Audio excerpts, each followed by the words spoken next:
m'appelle Susan Shaw et j'ai le privilège.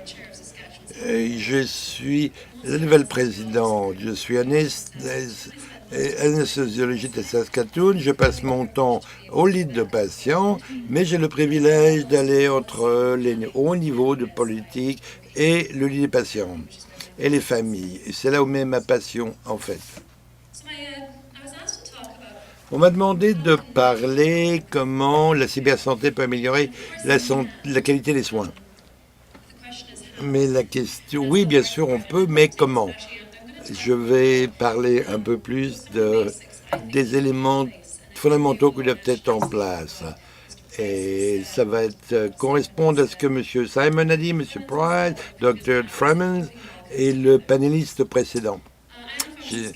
Donc je viens de la Saskatchewan et c'est une grande province. On a 13 autorités de santé. Les patients s'en fichent de ces divisions. C'est complètement artificiel. Les patients se déplacent entre les lignes tout le temps. Mais leur information de santé ne traverse pas les lignes. Ce dont je vais parler, c'est une commission qui a été nommée l'examen des patients en premier. On l'a demandé aux patients par enquête en ligne, conversation directe. Qu'est-ce que les patients veulent vraiment, qu'est-ce qu'ils vivent et qu'est-ce qu'ils valorisent. Ils respectent le respect, la dignité, ils veulent que l'information les suive, ils veulent meilleur accès à la chirurgie. Et donc ils vont. On a un projet qui se termine le 31 mars, dans 4 semaines ou 4-5 semaines. Nous, ce n'est pas uniquement l'accès et faire plus la même chose, mais le faire plus tôt, de façon plus sécuritaire, de façon plus intelligente. Pour ça, il faut pouvoir mesurer, analyser et rapporter. Et je vais parler certains des défis. Voilà les délais d'attente pour les interventions chirurgicales. On ne va pas répondre à la cible. On veut qu'ils aient l'option de chirurgie en 3 mois par rapport entre la décision et le moment de l'opération. C'est différent entre le moment d'avoir accès à un spécialiste, le diagnostic, la communication, toutes les autres étapes. Mais c'était notre objectif. On est très bon à compter cela. On peut compter combien de temps vous attendez. En fait, notre PDG a cette information toutes les semaines. Il y avait beaucoup de pression sur l'imputabilité. On peut compter ça très bien. Ça a pris du temps pour savoir qui était sur la liste, qui n'était pas. Mais on est bon à ça, c'était facile. Ça devrait être utile, ça aussi. Ça décrit une intervention chirurgicale. Vous avez des septoplasties. La septoplastie, ça décrit le nombre de septoplasties par 1000 patients ont été faits par année en fonction du lieu de vie du patient. Ça va du sud au nord, de la gauche à la droite de l'écran. Sinon, vous avez tous la même chose, ça devrait être à peu près en plateau. Mais ce qu'on voit encore, c'est que vous voyez dans la moitié sud, vous avez faible taux en comparaison du nord. Donc la grande barre au milieu, c'est Saskatoon. Il y a beaucoup de chirurgie, beaucoup de chirurgiens et de septoplastie, mais les taux devraient être les mêmes. Ça ne devrait pas varier. Ça a été difficile. C'est des itérations multiples de données pour une simple intervention chirurgicale. Si on ne peut pas expliquer les variations, donc est-ce que les patients du Sud sont mal desservis ou est-ce que les patients du Nord sont surservis? Et on n'a pas d'idée. Le système ne peut pas me donner la réponse. Ça devrait être facile de répondre à la question, mais ça ne l'est pas, parce qu'on n'a pas la formation automatique qui vient pour les analyses. Pourquoi? On a une mauvaise correspondance du système. On a des bases de données multiples, des registres multiples. On ne s'entend même pas sur la définition des maladies. Que soyez un pharmacien, une infirmière ou un médecin, que vous soyez au début ou à la fin de votre carrière, tout le monde utilise des terminologies différentes. C'est diabète type 2. On n'arrive même pas à avoir la définition, même définition les bases de données. Donc c'est un problème. On n'a pas d'infrastructure. On a beaucoup d'infrastructures, mais on n'a pas d'informations analysables, rapportables et actionnables. Donc, de quoi avons-nous besoin?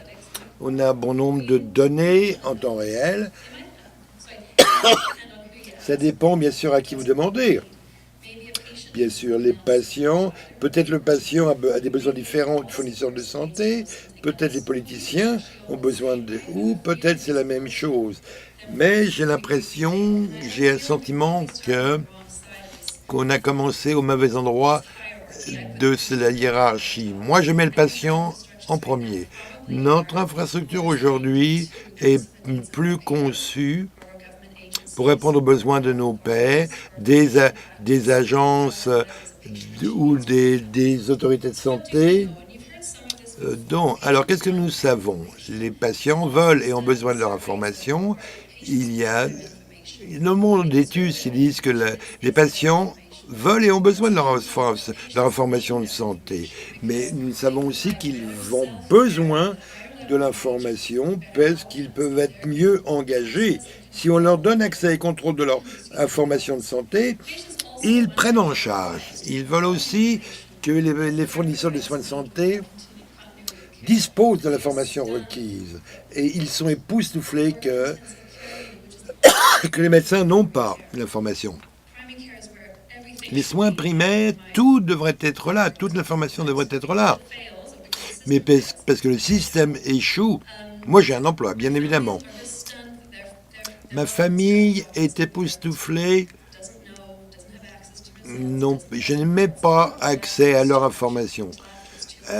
Donc, quand c'est les fournisseurs de soins de santé, je veux savoir ce que je fais, pas uniquement en quantité, le nombre d'opérations d'intervention chirurgicale, mais est-ce que je crée les meilleurs résultats pour mes patients? Il s'arrive que je suis le meilleur anesthésiste de la province. Je ne peux pas vous le prouver, vous ne pouvez pas me prouver que c'est pas vrai, mais vous pouvez pas, personne ne peut dire est-ce que mes résultats sont bons, est-ce que mes patients sont heureux, est-ce qu'ils comprennent les soins que j'administre, est-ce si je suis économique, il n'y a rien.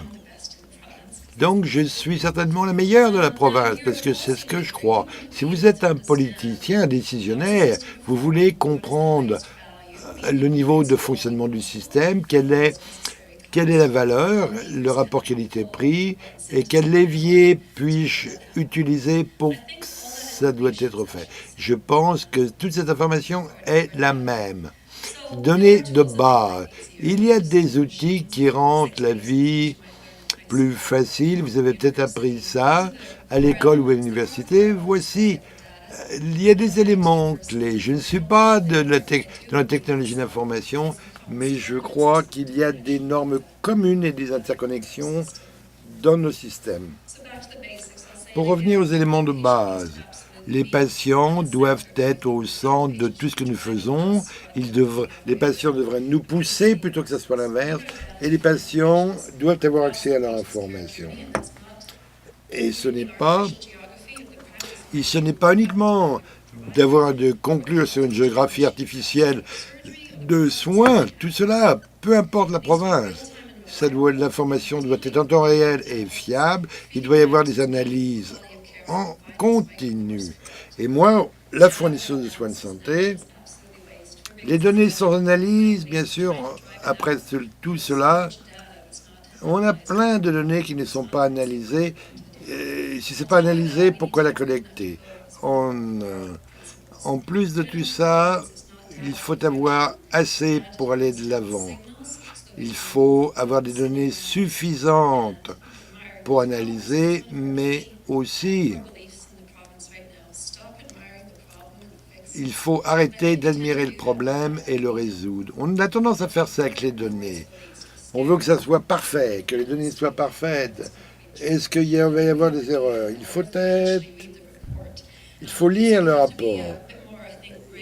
Il faut être un peu plus grave pour aller de l'avant. Dans le même temps, parce que si on ne le fait pas, voilà, Heather, une bonne amie à moi, elle était interne, elle a 2 maladies chroniques, des allergies multiples, et son classeur, c'est le dossier médical artificiel. Lorsqu'elle ne peut pas parler, elle prend ça. C'est son travail. Elle va à son médecin, son allergologue et son pneumologue. Elle demande l'information et scanne et elle voyage avec toutes ces données. Elle a mis tout ça sur un infostick. Je pense que c'est triste qu'elle doit faire ça. Je pense que c'est remarquable qu'elle le fasse, mais c'est ça notre échec. Et voilà, c'est une peinture de Regina Holiday. Docteur Simon l'a mentionné, Simon l'a mentionné, et je suis heureux qu'il l'ait mentionné. C'est une peinture qu'elle a. Elle parle au cœur, vraiment, elle parle à notre cœur. Cette peinture, avec un peu d'espoir, peut nous inspirer. Si l'on donne les données aux gens, ils peuvent faire beaucoup de choses pour éliminer les barrières. Je pense que c'est ça que la technologie de l'information peut faire pour la santé. La cybersanté, c'est nous en fait qui sommes le problème. Merci.